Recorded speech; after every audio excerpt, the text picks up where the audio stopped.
Dua. Assalamualaikum warahmatullahi wabarakatuh. Halo guys.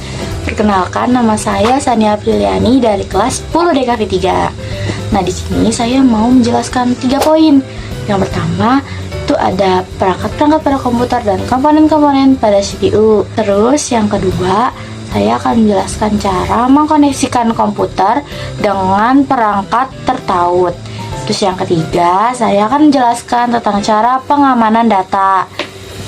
Nah, saya bakal jelasin poin yang pertama, yaitu perangkat-perangkat pada komputer dan komponen-komponen pada CPU. Perangkat-perangkat komputer itu terbagi jadi 3. Yang pertama, ada perangkat input. Perangkat input ini berfungsi untuk memasukkan data pada komputer. Contohnya adalah keyboard dan mouse.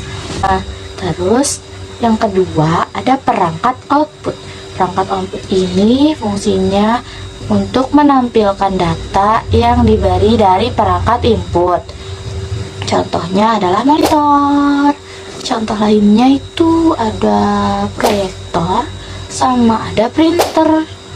Nah, terus yang ketiga ada perangkat proses. Perangkat proses ini berfungsi untuk menjalankan perintah yang bakal dikasih ke perangkat input serta output.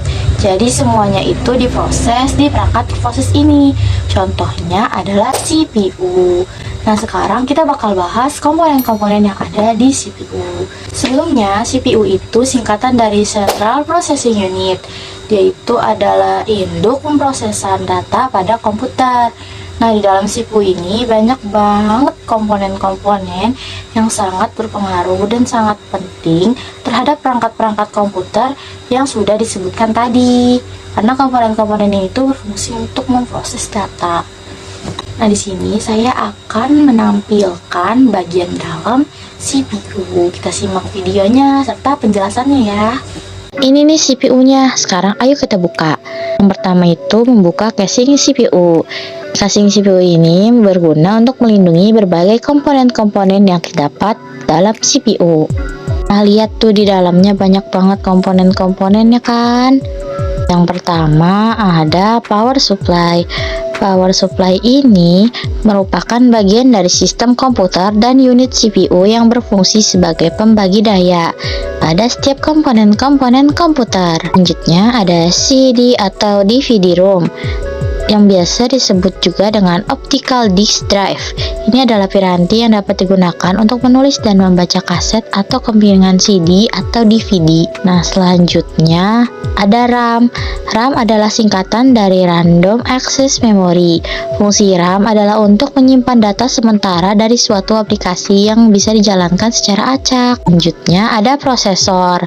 Nah, prosesor ini salah satu komponen inti yang terdapat dalam CPU komputer, sebab jika tidak ada prosesor, kemungkinan perangkat komputer tidak dapat bekerja sama sekali. Prosesor ini sering disebut otak dari komputer loh. Di prosesor ini kan ada kipasnya ya.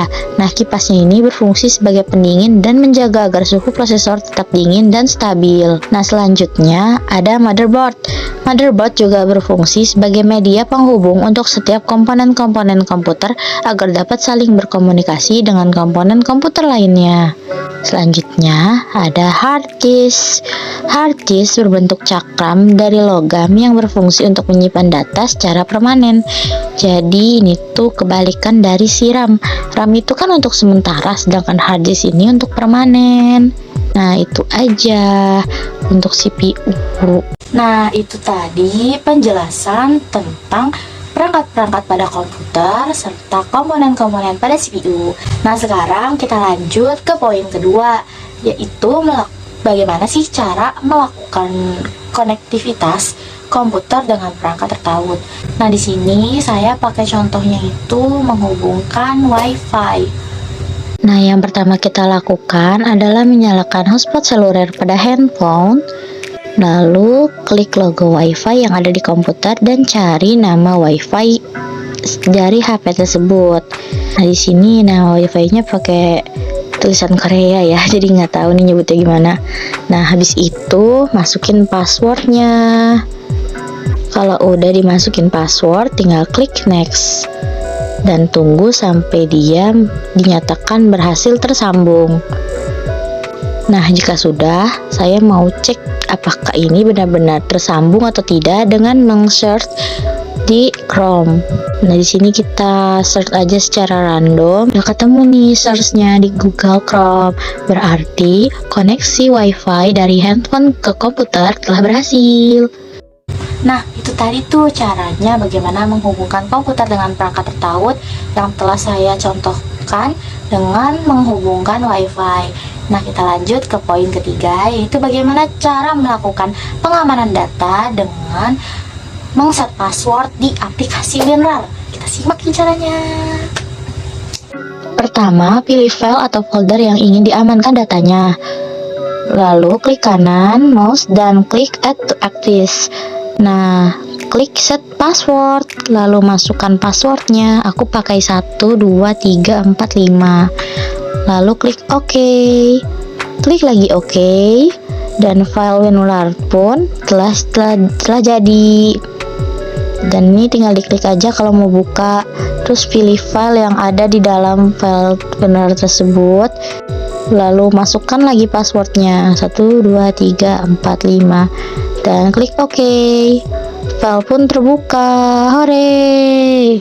Nah, saya udah jelasin ketiga poin yang tadi, yaitu yang pertama, perangkat-perangkat pada komputer dan komponen-komponen pada CPU. Yang kedua, bagaimana cara mengkoneksikan komputer dengan perangkat tertaut. Yang ketiga, bagaimana cara mengamankan data dengan aplikasi WinRAR. Nah, dari ketiga poin tadi, semoga bermanfaat untuk kalian semua. Dan sekian dari saya, mohon maaf bila ada kesalahan kata atau penyebutan. Terima kasih, sampai jumpa semuanya.